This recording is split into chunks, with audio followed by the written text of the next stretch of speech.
Fantasy Focus Live.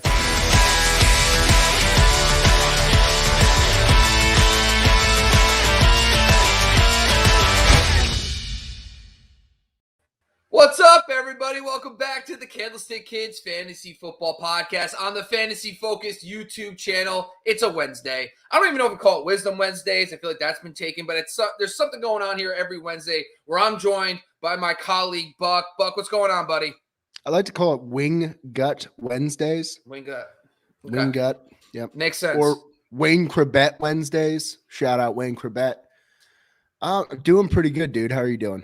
I'm thinking Wingstop or Buffalo Wild Wings need to get onto the sponsorship train to host the show every Wednesday. We'll make sure to work on that. We'll talk to our marketing team to see where they're at with all these extra sponsorships. But yeah, man, I'm ready. Listen, fantasy football season, when you're in it, you don't.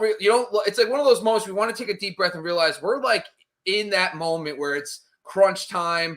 Fantasy football playoffs are on the horizon. You're on the cusp of getting in. Every freaking point counts now. You want to make sure you're making the right starts and sits. It's crazy time of year, man, because I'm in a lot of 6-7 seeds playoffs in. If I win, I'm in. If I lose, I'm basically out. I don't have a lot of comfortable leagues this year. But how are you doing in your leagues, man? For the most part, how's your playoff chances in your leagues? I play in 8 leagues. I'll be in the playoffs in 6 of them, and I have probably buys in 3 of them. So I'm feeling pretty darn good there. My pride and joy, defending champion of a 16-teamer, finished 11-1. Wow. And get a nice little bye week here. So it was a really good year for me. I drafted well. And honestly, Bob, my game day decisions have not been that strenuous except for when I have injuries, which I think everybody deals with every single season. So that wasn't gloating. I'm wondering when my luck will hit rock bottom. But I'm counting my blessings each and every day. Yeah. It's just a reminder to stay diligent in your fantasy waiver wires. I mean, you don't want, even if you're 11-1, 12-1 heading into this week, like you want to make sure you're still scooping up players that could be 2 weeks in advance. Yeah, exactly. You're playing for the playoffs, and that's key. I had a couple of years ago, I had a team that was dominant. I lost all 3 of my starting receivers heading into the playoffs, and I just started scooping up guys like A.J. Brown, Bashard Perriman. Remember the Perriman Tampa Bay Buck weeks? Believe it. Oh, those yeah. were good weeks. We might get him again. Who knows? Rode him. Oh, A.B., man. Forget about it. I have A.B. in my most important league. I have Calvin Ridley in that league. And I figured it out. I have literally lost 3 years of my life in my big money league. I was all the way down to 3-9. We do a 2-week game. So we do one against one-on-one. You play the team in your league, and the other one's against everybody. So the top half of the league gets points. By the way, if you guys, I'm telling you, it's the best format. If you are interested in kind of mixing things up a little bit in your leagues, the 2-game format where it's all play in one game and then you play head-to-head in another, it's amazing because the cream rises to the top. If you finish second on the week in points, you still get a win that week, and you can lose to the number 1 team. It's been great. Wow. It's honestly, and then every Monday Night Football, I would say 90% of the Monday Night Football games, I have to care because if I might have the win in my one-on-one matchup, but there's a guy that has another matchup. He has 2 players going in. If he passes me, I get a loss. It's actually fun because you're playing against everybody and every single. Did you come Monday up with that? Are you the Steve Jobs of fantasy football? I don't think so. But I actually introduced this in my league a couple of years ago. I was definitely a pioneer. I wouldn't say I was the first settler in California in the West Coast, but I was one of the first. I got the early gold. I was definitely on this early. You were Daniel Plainview from There Will Be Blood. Yeah, sure. Whatever. I like it. I mean, listen, you're not a movie guy. You're not a movie guy. You would hate that movie, by the way. I mean, I would never hate anything you suggest, Buck. I would just accept There's zero talking for the first 21 minutes of that film. Nothing gets me going like silence, Buck, as you can tell from our relationship. So yeah. So, but yeah, man, it's an awesome format. It's just everyone looks into it. It is great. I started 3-9 in that league because I was just decimated. I've come all the way back. I'm 12-12, and I am the 6th seed now. And it's been my brain. I lost Ridley, AB. I had Aaron Jones in that league. I mean, it's been the whole time. Every time I feel like I get something right, I lose a player, and it's just been. But I've been like the mad scientist in there, just trying to make it fucking work, and it's Well, what I've been doing, so I've been taking, your top guys. So I take Tyreek Hill. I picked up Byron Pringle. Yeah. That was the first move I wanted to make because Pringle has been more involved than Robinson. Yep. And he's got a little flash and sizzle to his game. So I don't mind having a guy. So, and that I love that too. Sorry, it's a fun. No, it's like a little riff, like yeah. a little Acid fantasy. Absolutely. Yeah, man. It's smart. And handcuffing wide receivers isn't a popular trend, but it kind of makes sense. And listen, if you're the Darren Waller owner and you haven't picked off Foster Moreau, like that stuff makes sense because, there's very few situations where a key injury to a receiver directly impacts a backup. There's not a lot of cases where it does, but when you can find that scenario, like Sterling Shepard / Kadarius Toney, like if one of those guys goes out, exactly, the guy kind of emerges. So it makes sense, man. And that's something definitely we should talk about maybe in later episode. But for today, we're going to be talking about Thursday night football. I mean, that's one way to grease the wheels, Buck. I mean, that was a great intro, but we're here to talk a little bit. Before we get any further, we want to make sure that we're calling out one of our key sponsors today. That's BetOnline. We'll be back right after this from a quick commercial break with BetOnline AG. This episode of the Candlestick Kids is brought to you by BetOnline. All eyes are back on the gridiron and his teams are back for another football season. And as always, BetOnline is your number one spot for all pro and college football action this season. With the new updated site and interface, even more odds, props, and contests, BetOnline continues to be your number one source for everything football. Head to the website or use the mobile app and sign up today and receive your 50% welcome bonus on your first deposit. Don't forget to use the promo code BELIEVE, BLEAV, BELIEVE to receive your bonus.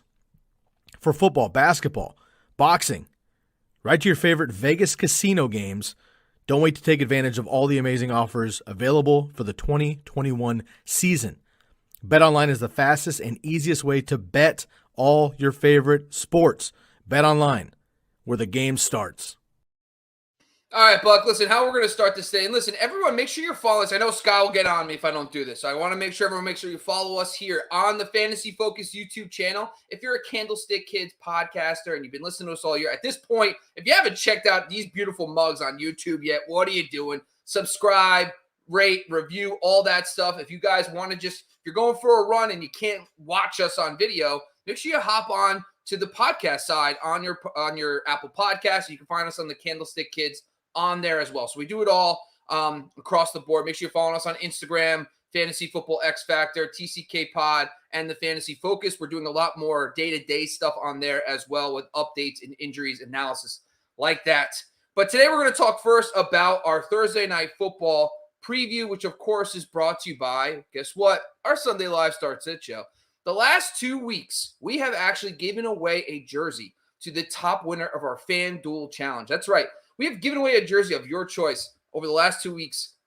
We had two great winners. They actually beat us in FanDuel. They got themselves a jersey. This week, we're looking to do something again. Not sure if we're going to give away a jersey, but we're thinking about doing another contest this week, giving away some swag. We'll figure it out for this weekend, but make sure you're joining us on our Sunday Live Start Sit Show.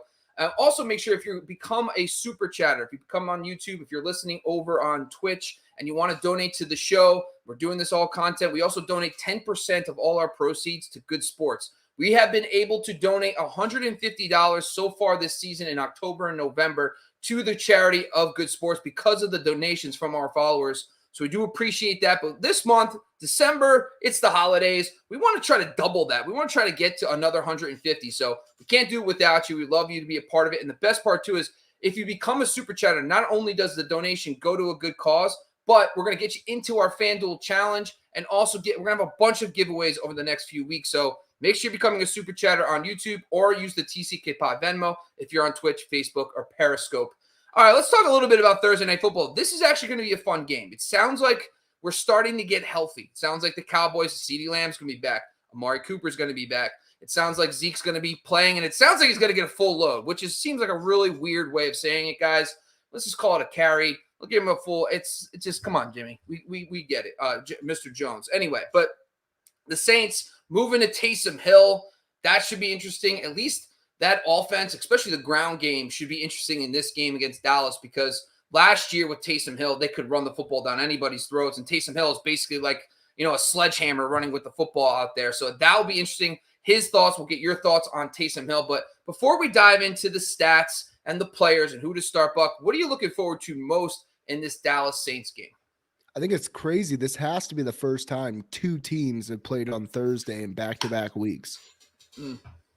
Maybe Dallas. I think it has to be. Well, yeah, you mean both teams? Both teams. Yeah. Played the week before on Thursday. Yeah. So they each had the same amount of rest. I'm looking forward to this game. I think Taysom Hill adds a very interesting element. I also was shocked. I mean, I understand Davenport being out is huge. We saw it last week. Just not having that run stuffer on the line, that's always going to hurt you. Also a great pass rusher. So not having him in there, I think, kind of opens things up a little bit for Dak. But then on the other side, I want to see what Taysom Hill has. I mean, we've had to sit through this Trevor Siemian. I'm excited for Taysom Hill. I'm excited for Thursday Night Football this week. I mean, we know the players in the game. We know there's not many of them on the Saints. And Kamara, he's a question mark. So yeah, we'll run through all that. Yeah, it's gonna be okay. Yeah, no, you're right, and it's true. Like there's still things pending, right? How healthy is Amari Cooper? CD Lamb, they're still like they technically haven't cleared him from concussion protocol as of today, so it's a little weird. Kamara, limited practice. There's this because another thing too is both these teams could technically save these guys for the following week, but the Saints, for example, don't have any more time. They're running out of time, so we'll get through this, but. Let's talk. So first off, Cowboys Saints, 47.5 over under. Not the biggest line. We like to see them over 50 to get really excited, but there could be some fireworks in the game. Cowboys favored 4.5 on the road, which is big for them because they seem like they're pretty healthy going into this game. When you look at the Cowboys injuries, they're going to be down Cedric Wilson. If Amari Cooper plays in CD Lamb, that means CD Lamb's going to play the slot again. The last time CD Lamb was in the slot, he caught 2 touchdowns. So CD Lamb against nickel corners on the inside does not seem fair. With Amari on the outside and Gallup, that's where CD Lamb will go. And Cedric Wilson being out only solidifies that even more. Of course, Blake Jarwin's going to stay on. He's not going to be back for this game, so that's key. It sounds like we're going to have CD Lamb and Amari Cooper, and Tyron Smith came back. It looks like those are the keys for Dak, right? I mean, Dak in this matchup has his left tackle, has his wide receivers. He's got to get it done. The Saints have not been imposing matchups. Actually, they've been terrible against quarterbacks over the last 5 weeks. We'll touch on that in a second. On the Saints side, just so many injuries up front. You just brought up Marcus Davenport. They're also missing Peyton Turner. They're also missing, Malcolm Roach. They're also missing another guy. I can't even pronounce his name, but he's another defensive lineman. They're down 4 defensive linemen in this game, a part of their rotation. Granted, they still have some of their key guys, but when you're down that many guys in a rotation, guys are going to get tired. And when you're playing against CeeDee Lamb, Zeke Elliott, and Tony Pollard, that could be a problem. That's a little boost for a guy like Zeke Elliott, but him with his knee, he's also got knee problems, and we'll also have to talk about that. The Saints will also be down CJ Gardner-Johnson, their slot corner, which, Jesus, I mean, CeeDee Lamb, forget about it. I mean, God. For our FanDuel challenge, we should just do Thursday nights. I guess everyone should put CeeDee Lamb in their captain spot. The returns, Mark Ingram is a full participant. You know he's going to be back, but the question marks are key here. Both tackles are questionable, both DNP on Wednesday. Doesn't sound like either. I mean, Armstead might be in. Ramczyk sounding more doubtful. And then Kamara is questionable as well. Limited practice on Wednesday there. So a lot of injuries there, Buck. Does any one of those kind of stand out from an injury standpoint that you think will give an edge to fantasy managers overall? I would say just the defensive line injuries there for New Orleans. Yeah. We've seen what rotational injuries can do to a D-line anymore in the league. I mean, those guys are getting – the top guys getting maybe 65% of the snaps, and then I would say the rest are 50-50 split. So you lose 4 of those. You're bringing up practice squad guys. I'm not trying to shit on them at all. They have a vital role to play. But when I have a team like that with Tyron Smith coming back, this could get pretty ugly, even if it is Tony Pollard taking the lion's share there. Yeah. And listen, so the Cowboys, I looked at this. They only played one mobile quarterback this year so far, and it was Jalen Hurts. He had 9 carries, 35 yards in that game. They also faced Sam Darnold early in there when Sam Darnold was a thing, rushing the football. He had 6 carries for 35 yards and 2 touchdowns. Seems a little fluky. Taysom Hill's like Sam McGuffey. You remember him? Nope. Sam McGuffey played at Texas. He had the greatest high school highlight tape you'll ever see. Yeah, man, listen, I'm not a college football guy. I mean, Fran Tarkenton, I got you there. I know historical NFL stuff, but college, right over my head. Listen, I'm Yeah, trying. well, I'm just saying, Sam Darnold was running like Sam McGuffey. I like it. Listen, I trust you.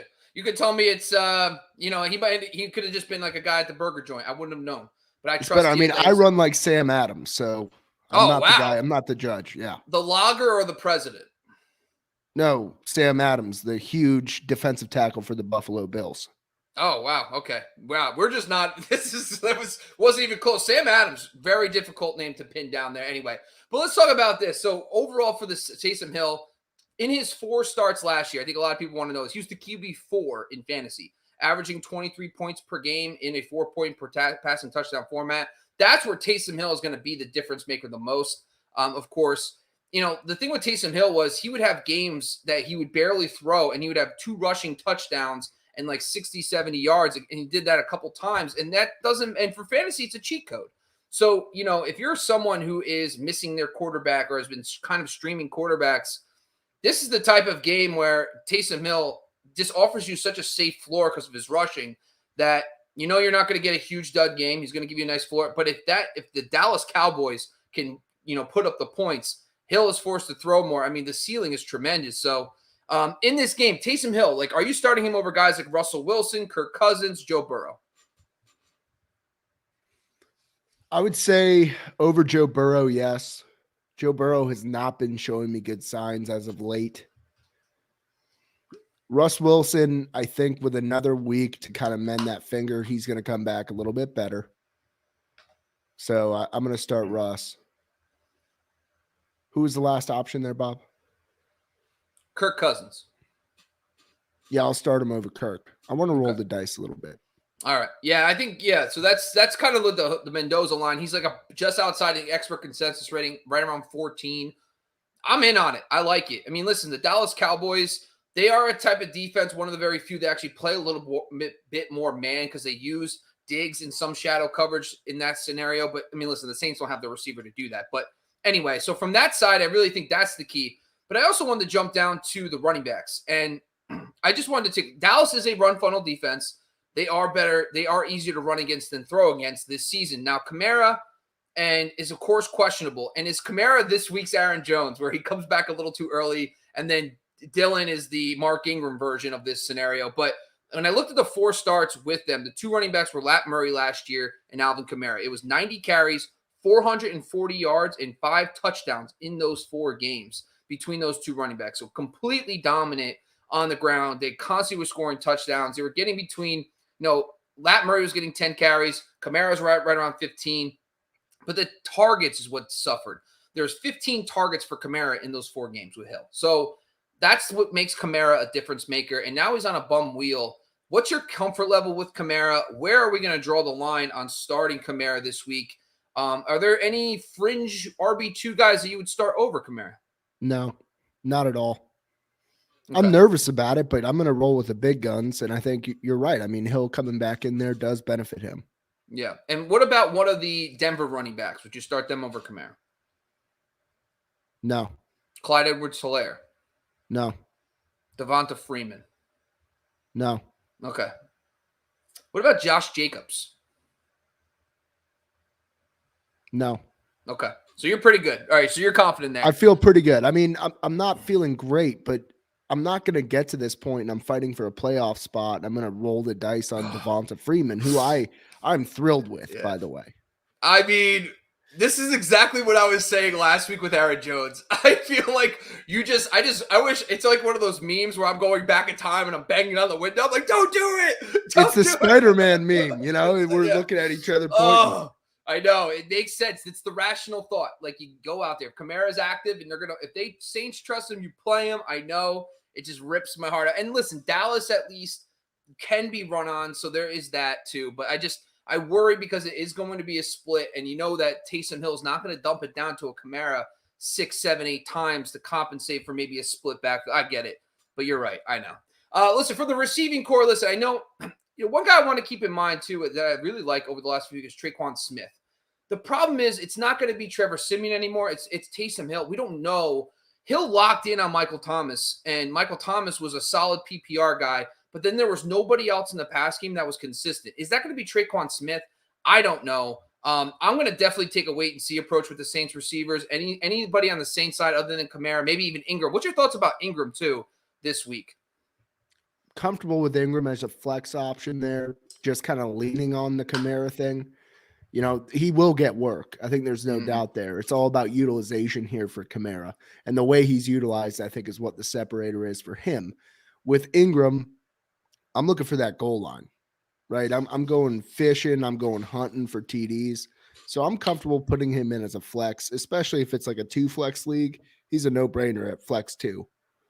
Okay. And in this, all right, so let's rate the running backs in this game. So you got Zeke, Kamara, Ingram, Pollard. Give us those 4 guys in a row who you think are the most important. I would say Zeke number 1 because of those injuries on the front line for New Orleans. I would say Kamara 2. I would say Pollard 3, Ingram 4. Okay. So Devonta Freeman or Mark Ingram? Devonta Freeman. Melvin Gordon. Ingram. Okay. Got it. And then let's finally just touch on the Dallas Cowboys receiving core. This is going to be only the 3rd time this season that they have all 3 receivers in the same game. I don't have a clue. See, this is me overthinking it. I have so much Amari Cooper this week. I think CeeDee Lamb in. If he's in, if he plays that slot role, forget about it. Even with Cedric Wilson out, it sounds like it's going to be CeeDee Lamb in the slot. You can't forget. Set it, forget it. CeeDee Lamb in the slot, forget it. But now it comes Gallup, Amari Cooper. Do you feel that Amari Cooper, because of this illness, maybe falls behind Gallup? Would you rather start Gallup over Cooper if you had both? What's your thoughts on those 2 receivers? I'd rather start Cooper. I do like Gallup quite a bit, but I'm going to go with Cooper. The Dallas Cowboys have allowed the 4th most fantasy points to wide receivers over the last 5 weeks. And it's like 30 points per game in half-point PPR. So you mean the Saints?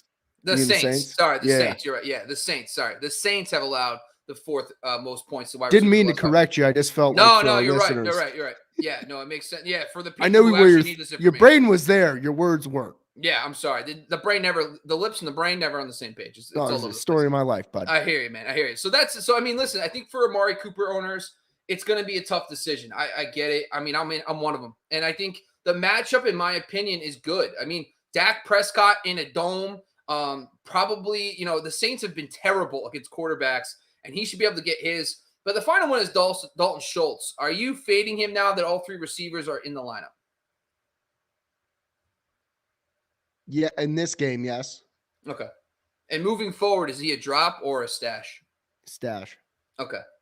Let's just do a quick in and out for Amari Cooper because I have a friend that just asked me this question. So we have a question here, though, can I get Mr. Jones in? He's been patiently waiting. Oh, of course, yeah. It's related to the game. Van Jefferson, full PPR, or Michael Gallup?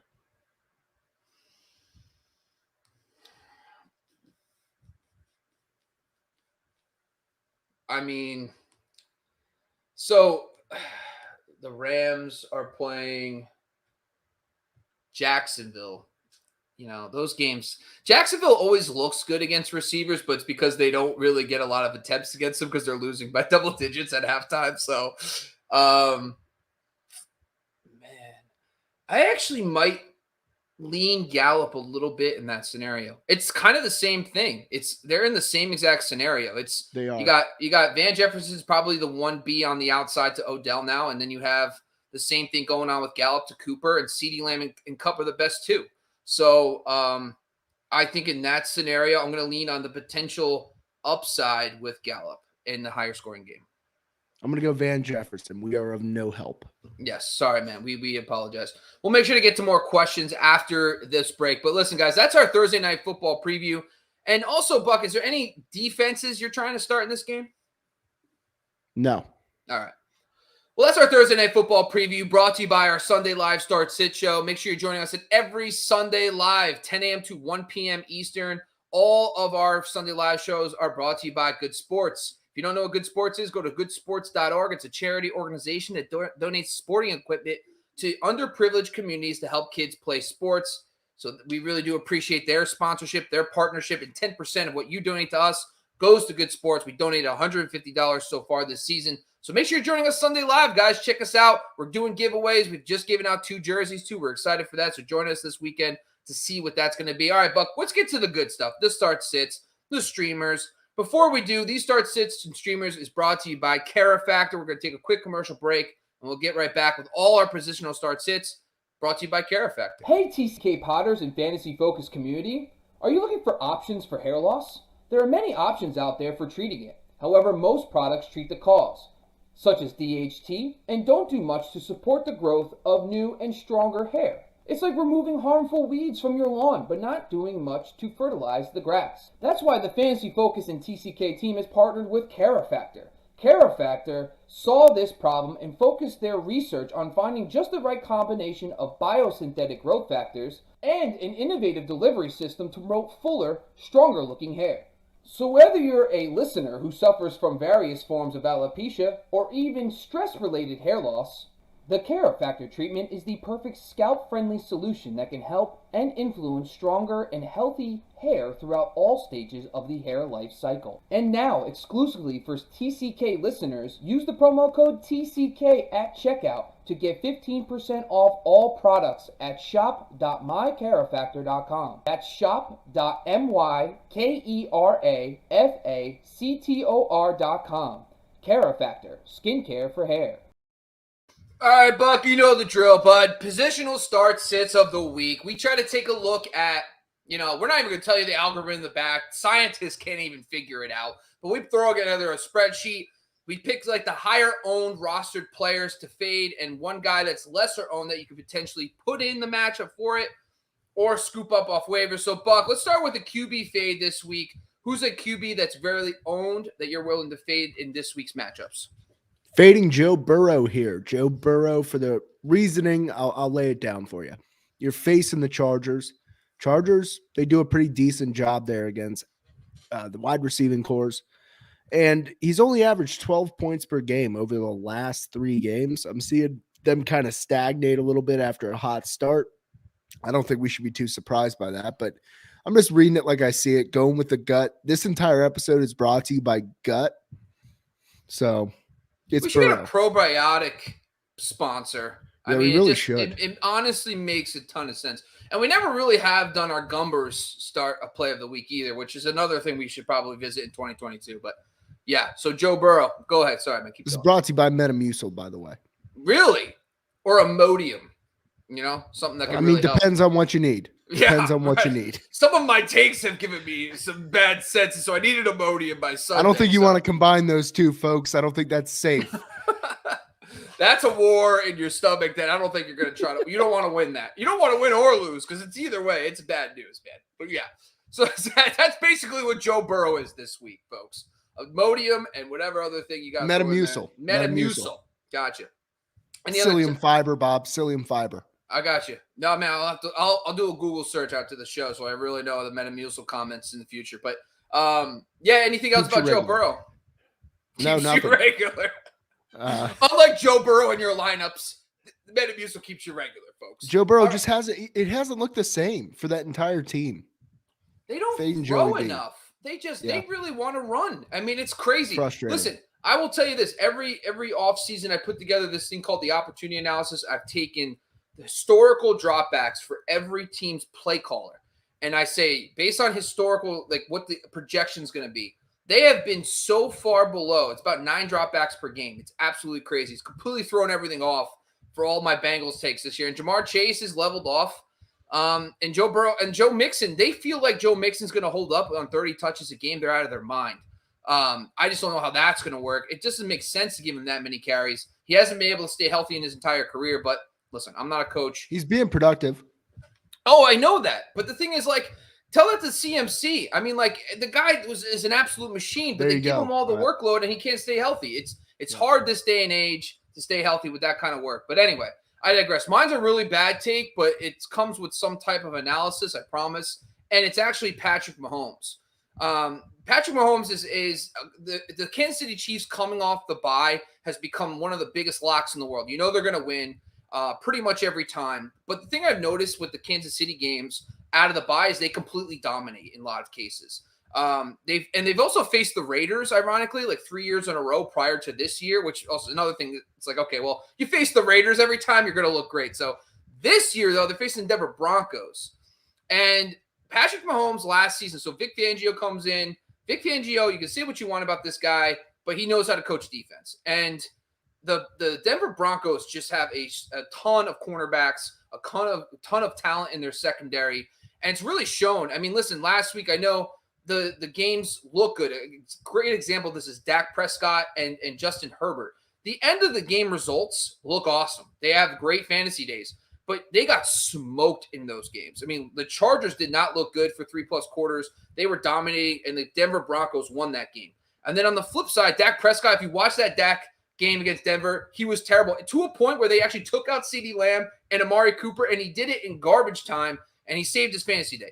I expect the Chiefs to win the football game, and they're not going to have this garbage time to beat up on the Denver Broncos. Plus, look at Mahomes 2020. His stats versus Denver, 259 yards and 1 touchdown per game in the 2 games against Denver. So that's not great for fantasy, and that's Patrick Mahomes. He only threw 1 touchdown in both games, and one game he had 300 yards. The other game he was closer to 200 yards. So I know you're not going to sit Patrick Mahomes. I know that maybe this is more of a DFS thing, like stay away from whatever. But I think that if you're someone who has one of those other dominant quarterbacks, for whatever reason, you have a Tom Brady or a Dak Prescott, I would maybe lean in those directions. But that's my QB fade. So those are the guys that we're kind of fading this week, Buck. What about a guy that you're potentially buying that's lesser owned that you can plug into your lineups for week 13? This week, I'm going to go with a fella simply because I want to spite you, Bob. And it's not because I dislike you. It's a personal pride thing. Tua. And I have no reason except fade the Giants because they're making too much damn noise, intercepting balls. They've been going nuts lately. That defense just picks everybody off over the last, 6 games, 7 games? It's been nonstop. I think they had 1 game when they only had 0 picks. You can't stay this hot. It's time to level set. We can't let this seesaw get out of control, Bob. I'm here to bring balance to the universe. Okay. A little Thanos action. I got you. Yep. Tua.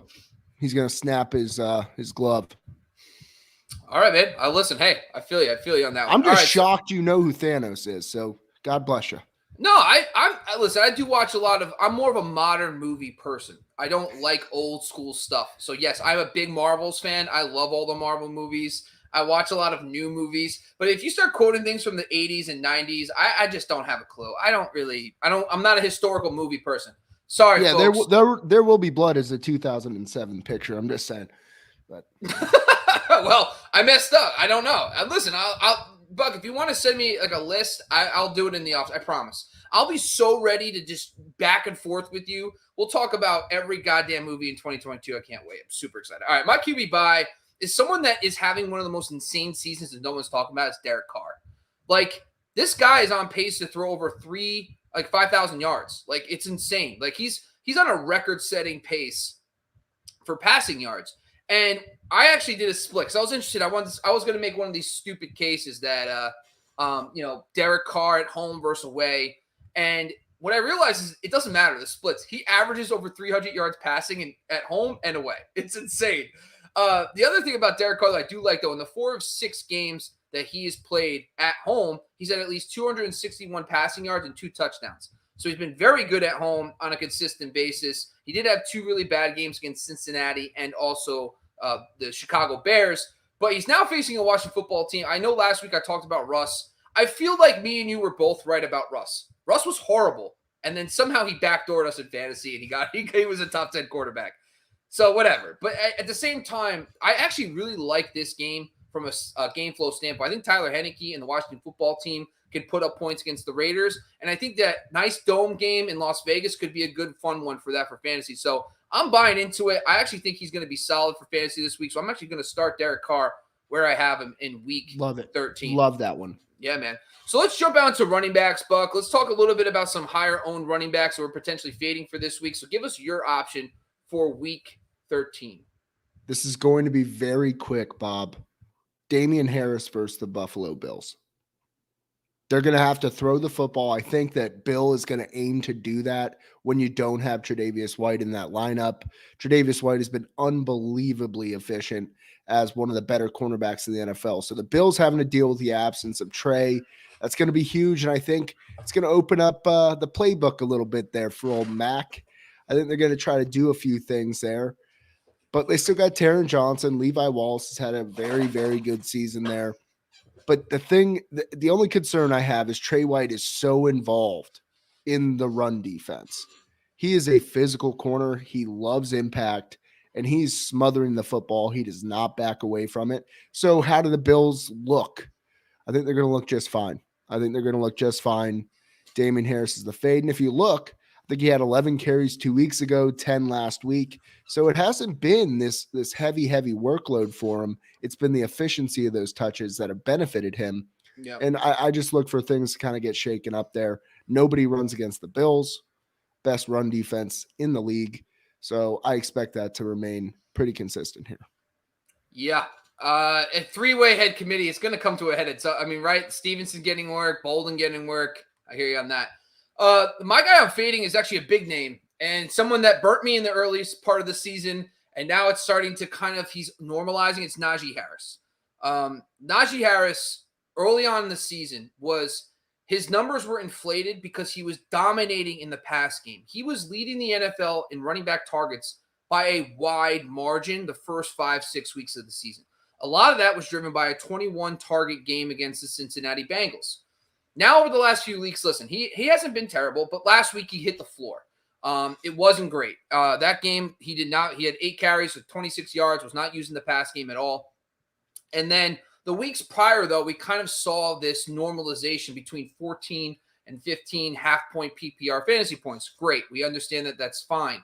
Against lesser opponents. Now he's facing the Ravens. Now, the Ravens, here's a list of the running backs they have faced over the last few weeks and how many fantasy points they got in their matchups, okay? Nick Chubb, 4.9 points in half-point PPR. David Montgomery, 7.2. Joe Mixon, who just dropped like a 30-burger on people, 11.9. Not too bad, whatever, flex numbers. Austin Eckler, 7.5. Dalvin Cook was the best of the bunch, 13.7. So, even in Dalvin Cook is normally a 20-point scorer in that format. He gets 13.7. So the running backs against this Ravens defense just hasn't been great. The Steelers have started noticing some bumps in the road on the offensive line. They've gotten some injuries. Big Ben is just looking like a disaster. So I think Naji Harris to me is just more in the flex range this week. You're probably not going to sit Naji Harris again. I understand you probably don't have the running back depth, but at the same time, monitor expectations. Maybe you go with a higher upside receiver than a normal Jerry Judy type this week because of Naji Harris's capped upside. All right, Buck. Let's talk about some running back buys. Let's get positive here. Let's talk about some running back buys. Maybe a lesser-owned running back that you're willing to scoop up off waivers, or someone you might have in your benches right now that you can plug into your lineup for Week 13. I'm going with Mr. 16 rushes a game. None other than Devonta Freeman here. So when people look at that Pittsburgh defense, they think to themselves, man, they've put up some really, really solid performances. The fact remains, Bob, they're in the back third of the league stopping the run. That's the truth. So Devonta Freeman, if I get volume, it's a run-heavy offense. He's going to get the volume. I think this continues. I don't think that Lat Murray is a better player at this point. I think he might be a little bit more effective towards the goal line, but I always opt for touches. So this is a guy who has finished within the top 24 at running back 4 out of the last 6 weeks. Going Devonta Freeman. Yeah, I like it. I like it too. And look what Joe Mixon just did to that Steelers defense. So I hear you. My running back buy, one of them is a little contingent on, I actually have 2 here. I'll talk about the main guy. It's Jamal Williams. If DeAndre Swift is out, which it sounds like he will be, Jamal Williams, I held on to him for 11 weeks, and then I dropped him because I needed to pick up a player, and then Swift gets hurt, and now the guy who has Swift wants to trade him to me. It's just a whole thing. So anyway, but yeah, Jamal Williams. So in my running back metric for adjusted line yards, Minnesota's the best matchup across the board. They are terrible on the ground, and they have been banged up. We've been talking about the Vikings defensive line injuries. Everson Griffin now dealing with his situation. He will not be back. There's so many injuries up front to that Vikings defensive line that Detroit is committed to the run. And the first thing that Dan Campbell comes out and says is Jamal Williams, we're going to give him everything he can handle. And it sounds like Jamal Williams could be at a 20-carry game in this matchup in a plush draw against Minnesota. And just before I brought this up, this is some of the notable running games that dominated against the Vikings. Elijah Mitchell just last week, 25 points and half-point PPR. Ravens running backs, when it was it was Le'Veon Bell and Devonta Freeman, 26 points combined. DeAndre Swift earlier this season had 19.4 points per game. So I think if Swift is ruled out at any point this week, I think you put Jamal Williams as a rock-solid RB2 in that matchup. All right, Buck, let's jump down to some receivers. Now, before we do that, let's just take a quick commercial break. Let's do a quick commercial break. One of our sponsors for Jersey Jungle will be back right after this, and we appreciate Jersey Jungle has been giving us – we get to all our jerseys from our Sunday live show from Jersey Jungle, so we'll be back right after. Are you a merchandise maniac or jersey junkie like myself? You need to check out the Jersey Jungle. They handle their business on Instagram at the Jersey Jungle. You can use their promo code TCK for 10% off of 1 or 2 jerseys, 15% off of 3 or more jerseys. Now, if you've been watching the show for this season or a couple seasons, you know that my backdrop, if you're streaming live with us on video, you know my backdrop is always a couple of jerseys. Those jerseys are coming from the Jersey Jungle. They're high quality stitch and twill jerseys. I collect NFL jerseys, but I'm also a baseball guy. So I have baseball jerseys as well. I collect Hall of Fame jerseys. I have a Jackie Robinson. I have a Ken Griffey Jr. I have a Willie Mays jersey. I got a Shohei Ohtani jersey as well because the guy has been absolutely on fire.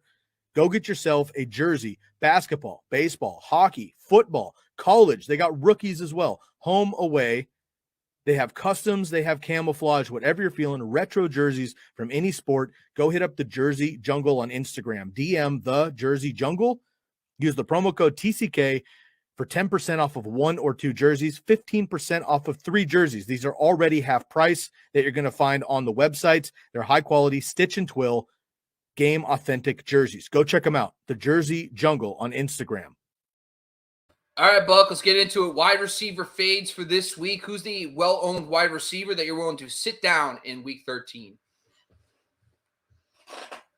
Buck, you're on mute, buddy. That's what you get for technology. Mike Williams on the road against Cincinnati here. Cincinnati pretty solid against outside wide receivers.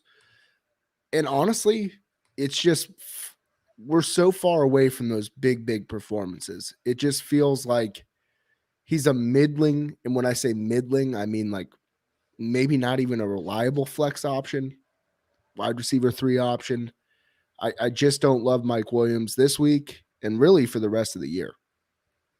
I think the craziest thing is when a player goes nuclear in the first couple weeks, it's hard to pull away from them, even after like 7-8 weeks of just duds. So well, you see it with the ownership percentages. Yeah. So yeah, it's definitely he's not going to be dropped because of those performances, but the starting, he's a matchup dependent wide receiver 3 correct here on out. Absolutely. So my guy is actually someone that I'm cheating a little bit here because I just want to put out a PSA. It's DeAndre Hopkins. And I know the Hopkins owners have been waiting patiently, and it sounds like he's going to be back this week. I am worried because, listen, last time Hopkins came back early, he actually only played a few snaps, and he's been kind of in and out with these lower, soft tissue injuries over the last few weeks. They've been very conservative with DeAndre Hopkins. And this week's matchup against the Seattle Seahawks is not a good one for perimeter receivers. This season, over the last 5 weeks, Seattle's allowed the 7th fewest fantasy points to perimeter wide receivers. And I think even if Hopkins plays, I know we're all excited to get him back into your lineups, but because of the matchup, because of how he's been in and out of the lineup constantly, this is going to be his first game back. We're not sure about his conditioning at this point for game readiness. I think I'm sitting DeAndre Hopkins this week, even if he gets the nod and he gets the start this week. All right, Buck, let's do a quick let's do our wide receiver buys for this week. Who are some lesser-owned wide receivers that you're trying to get into your lineup for week 13? What a beauty of a matchup for this fella over in Las Vegas, Hunter Renfro. We're going to do a little connection between your QB play, my wide receiver play. 4 out of the last 5 games, 7+ catches. I talked about this trend when it first started. I didn't think it was just going to continue going on. So in a PPR format, it's a no-doubter for me this week. This Washington defense, as far as stopping the pass game, stopping wide receivers, it might be the most abysmal that I've ever seen in the NFL. It's that bad. They are that poor. And then we also got 2 TDs out of the little guy. I'm looking for a TD, 6 catches, and that's a great day. Yeah, I mean, listen, I talked about this in the Player Trend show. Hunter Renfro is no longer a slot receiver. He is being used as their number one. He ran the most routes on the team. That's a different role. He's in. I love it. I'm in on that too. My guy is someone I've been fading every single week, every single time. I own him in so many leagues, and I have put him on my benches because of my slot versus wide analysis. But this week, he is a buy. It's Jerry Judy. The Jerry Judy week we've been waiting for might finally be here against Kansas City. There's a couple reasons behind this. If you look at the games Kansas City has had out of the bye, they have pretty much blown the doors off people in most cases with Patrick Mahomes. In 2 of the 3 seasons, they've had monster games and just dominated teams. But the thing is that forces teams to throw more. The other thing I love about this matchup is that the Kansas City Chiefs over the last 5 weeks have allowed the second most fantasy points to the slot. Why is that important? Because Jerry Judy is a slot receiver. We don't think of Jerry Judy as a slot receiver, but he runs about 80% of his routes in the slot. About 75% of his targets come from the slot. And this week, Kansas City, one of the things about the Kansas City Chiefs that people need to know is that their cornerbacks have gotten healthy. They were early on the season, both their top outside cornerbacks were missing time. Those guys are now healthy, and we're slowly seeing the usage go to the middle of the field again. And that's where you can dominate Kansas City. I think this is the Jerry Judy week. Outside of last week when he faces the Chargers, who, by the way, has Chris Harris, probably the best slot cornerback in football, Jerry Judy was an easy fade. But the other thing I will say, though, is prior to that week, he was getting 8 targets, 7 targets every single week. I think this is the matchup. He can take advantage of it, and I think he should be a solid wide receiver, too, this week. So I'm finally pro Judy, and I have him in like 5 leagues, so I'm excited to potentially start him and get me 3 points. So I'm ready excited for all that. So, Buck, let's talk a little bit about some tight end fades. We do have some guys on bye, but is there a tight end potentially that in the top 12, 13 range that you're willing to fade this week in ownership for a potential streamer? Is Dallas Goedert? I just don't like it, Bob. I don't like anything I'm seeing there, man. He hasn't found the end zone now in 7 games. 3 for 1 reception with 0 yards last week. I know it was against the Giants. I don't know, man. You guys, I just feel like everybody's so high on him, and I always feel bad because, like, I like the player. I just hate the situation. It's one of those situations. It's the situation. Yeah. Shout out Jersey Shore. I know you know what I'm talking about. Now you're talking my language. We're going to Belmar in my car, Belmar, Baby Blue. I'll see you in 2 weeks. Wow, Belmar, nice. Yeah. Have you ever seen that video about going to DJs in my car, Belmar? No, that's crazy. I used to go there all the time. I could tell, Bob. Yeah. I could tell. That wasn't my go-to though, Buck. I wasn't full Guido. All right, I was. Right, you can't wash the DJ stink off you, pal. Shout out to DJs. Yeah, absolutely. It's just one of those things. It's the situation, man. I just don't love it, and I want to see what Goddard can do, but I just haven't seen it thus far. And as you've always said, the Jets do kind of get shit done in the middle of the field. So I'm just going to opt for the Jets here and think that Goddard gets shut down. Yeah. They're playing the Jets, right? I mean, the Jets are such a weird crapshoot team because they don't put up points, which then you can see the Eagles just running the ball 35 times in this game. So I hear you on that. My guy is someone that I think we all know is going to score a touchdown this week, but whatever I'm going for. It's Dawson Knox playing against the Patriots. So I actually do, in my analysis, what I do is I look at points allowed to tight ends, and I also factor in which team they played. And when it comes down to it, the Patriots are dead last in fantasy points allowed in my adjusted metric at 6.1 points per game, like dead last in half-point PPR. And Dawson Knox, if you look at his box scores, it's like 2 receptions, 30 yards, a touchdown. 3 catches, 23 yards, 2 touchdowns. And I get it. He finds the end zone constantly. But you just brought this up a couple of people earlier. At some point, he doesn't find the end zone. And, like, if you're going to pick a matchup where he cannot find the end zone to make up for his fantasy day, it's going to be the team that allows the least amount of fantasy points to tight ends in my metric. So I can't get in on that. I just think that there's there's just so many moving parts this week with Foster Morneau and, the Pat Freiermuth, the guys of those guys that you could pick up in a lot of cases that have been picked up over the last few weeks that I'd rather play. Even another guy we'll talk about in streamers in just a little bit. But I just think there's better options this week than Dawson Knox, so I am fading him in this matchup against the Patriots. Question for you. Yeah, go ahead. On that tight end defense metric, do you have it split between middle of the field and along the sidelines? So for PFF, it would be inline stats versus slot. You wouldn't really see it out wide. Okay. And I'm not even talking about that. I'm talking about where the catches are made. Because what I've seen from Dawson Knox is they either scheme something up, which is kind of like almost a screen for him, where he might be lined up in line, drop back a little bit, maybe a little flex out, and then kind of pause, wait on the blockers. It's either something like that, or it's tending to just be a wheel route where Josh Allen's looking for him on the sideline. There's not too much of Dawson Knox going over that middle. That's usually reserved for Cole Beasley. We've seen it from good grief, Emmanuel Sanders. It's late over here on the East Coast. I say it every week. So what you're seeing isn't necessarily traditional tight end routes. Yeah. Hell, he doesn't even really run the seam.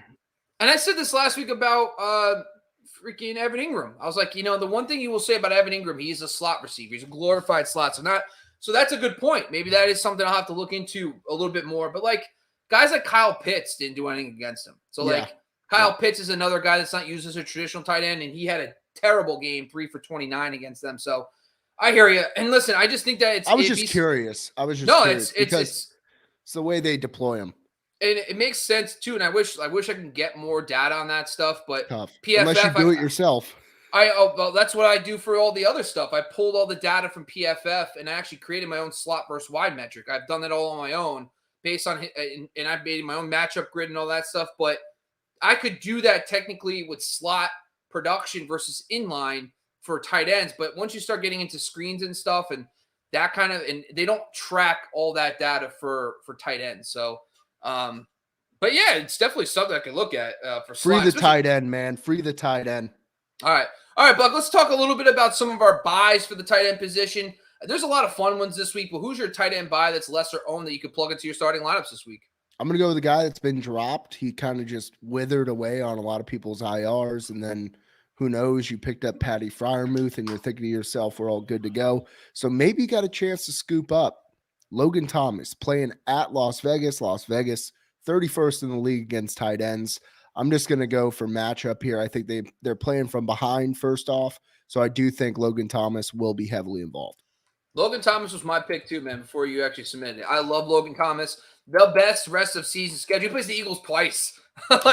It's a thing, man. Logan Thomas, if you could scoop him up, or if you know that the team that has him, if your trade deadline's this week, you could scoop him up for a cheap tight end. He's awesome. I like that a lot. My guy is actually going to be Foster Morneau. Same game. The IT band issue for Darren Waller, he's started the week with DNP. It doesn't really matter until Friday. But Darren Waller doesn't sound like they said he's week to week. That's not usually someone who plays the first week. So Darren Waller, in my opinion, is probably not going to play in this game. It's going to be Foster Morneau, in my opinion. The one game this season Darren Waller missed, he went 6 for 60 and 1. He also plays in an offense that features the tight end like a lot of teams don't. Darren Waller runs routes like the number one wide receiver runs in this offense. And Foster Morneau, there was a thing that there's like a hindsight. When Foster Morneau got to start, we were okay with him, but we weren't all over him. But I will say this, there was a telecast going on, and the guy that was calling the game said, they asked their teammates, who's the one guy that's going to break out in this game? And everybody said Foster Morneau. They said this guy is only not on the field more because they have Darren freaking Waller on their team. And if they didn't have Darren Waller, they would probably have another guy they believe in. So I think Foster Morneau is a plug-and-play guy that I would start over most tight end ones this week. And he's like almost a must-start for me. I'm debating between him and Pat Freiermuth because Freiermuth looks like he's going to clear concussion pool. That's going to be a tough call, but those are the type of matchup plays that Foster Morneau is in with, my opinion. I'm down for Bananas Foster Moreau this week. Delicious. Bananas Foster. Go Bananas Foster Moreau. I like it, baby. I like it a lot. So those are all our positional start sits that are brought to you by our sponsor, Care Factor. Like we always do, though, we want to run through some quicker, deeper names. And now, Buck, I only have one guy that I like at the tight end position this week, and I've been repping him the entire offseason as a potential dark horse. It's James O'Shaughnessy against the Rams. Listen, the Jacksonville Jaguars, they are what they are. They are not going to be competitive in most games. They are going to throw a decent amount. They're never going to look that good, but they use their tight ends in Darrell Bevel's scheme like crazy. So, Dan Arnold went from James O'Shaughnessy, 8 targets his first week. He gets hurt in week 2. They pick up Dan Arnold. Dan Arnold starts doing well. And now James O'Shaughnessy is getting his shot to return back to the QB tight end one.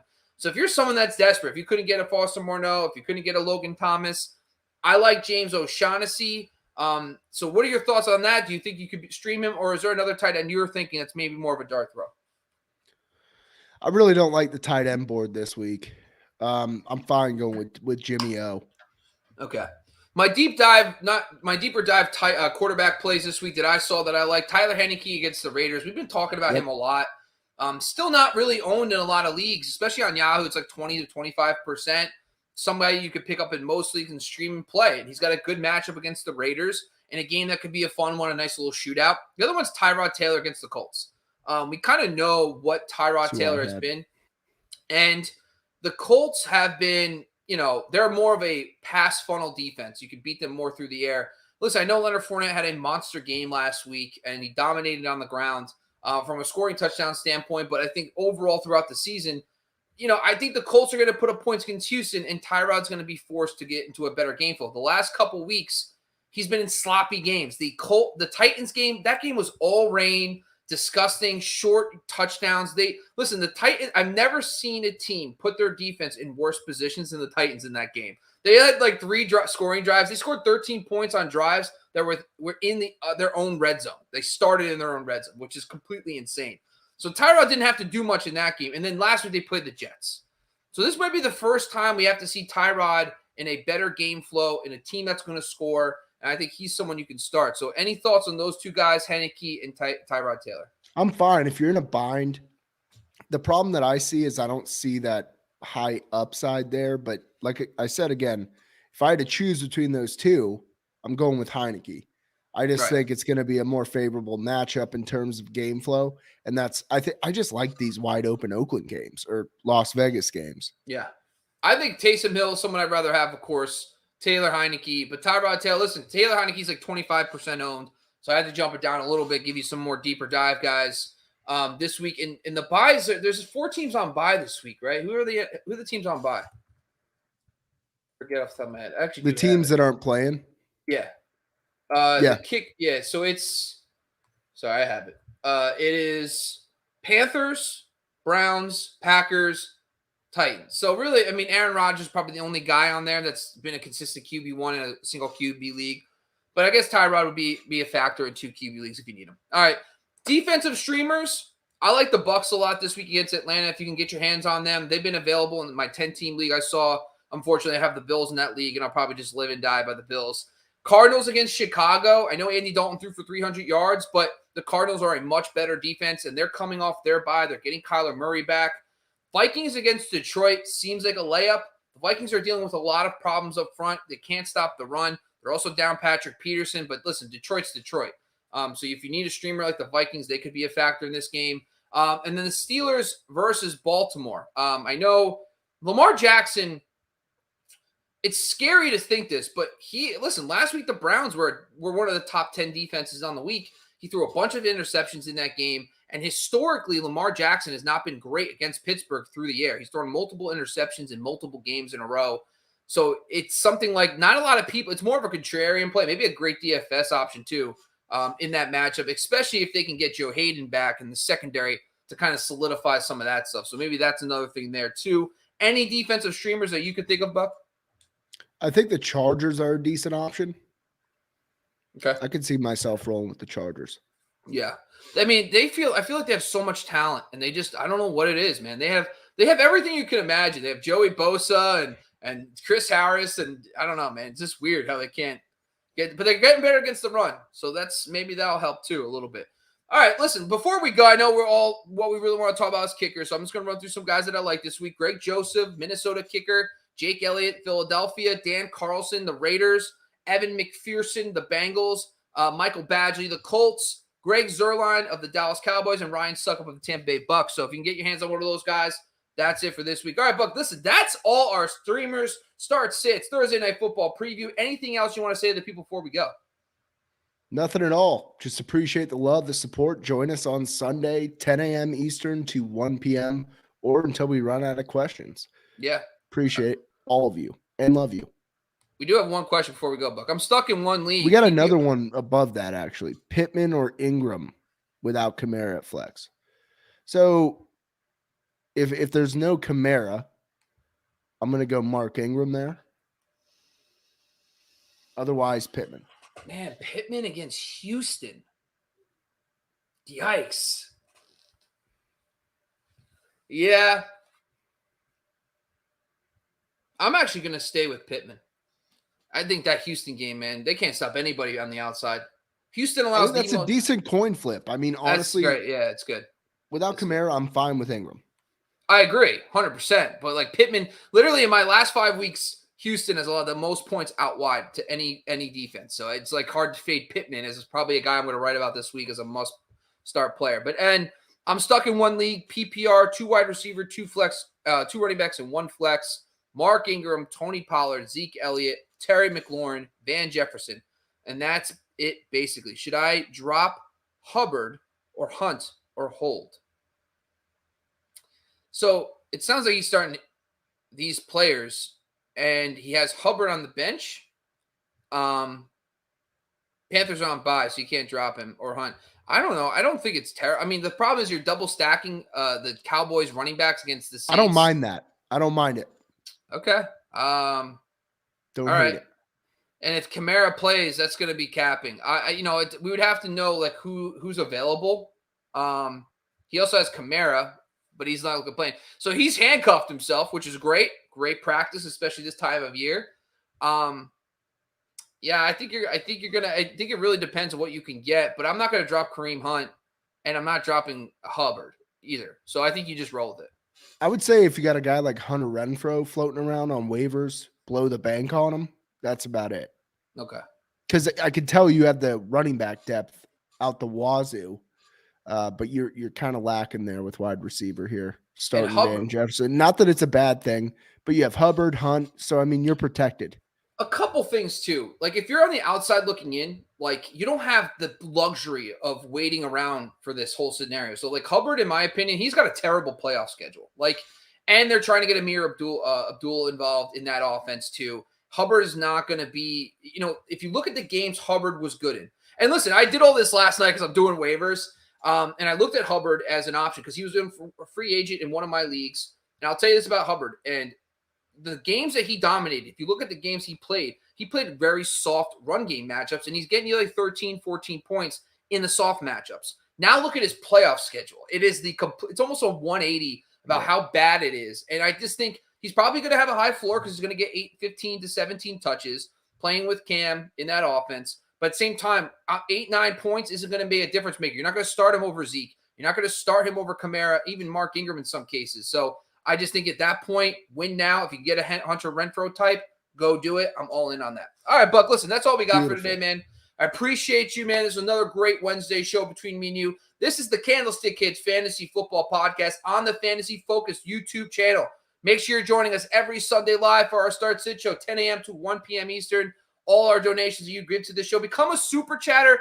It goes to us, helps us produce the show. It also goes, 10% goes to Good Sports, great charity. But also get involved in our FanDuel Challenge, people. We're having fun giving away jerseys. Make sure you join us this Sunday to see what we're going to be giving away in our challenge. So we're excited for that. Once again, all our episodes are brought to you by BetOnline AG and a part of the Believe Podcast Network. Thank you once again for joining us. I'm Bobby LaMarco. That's the Buck who misses Justin Zimmer. And when are you going to change that, by the way?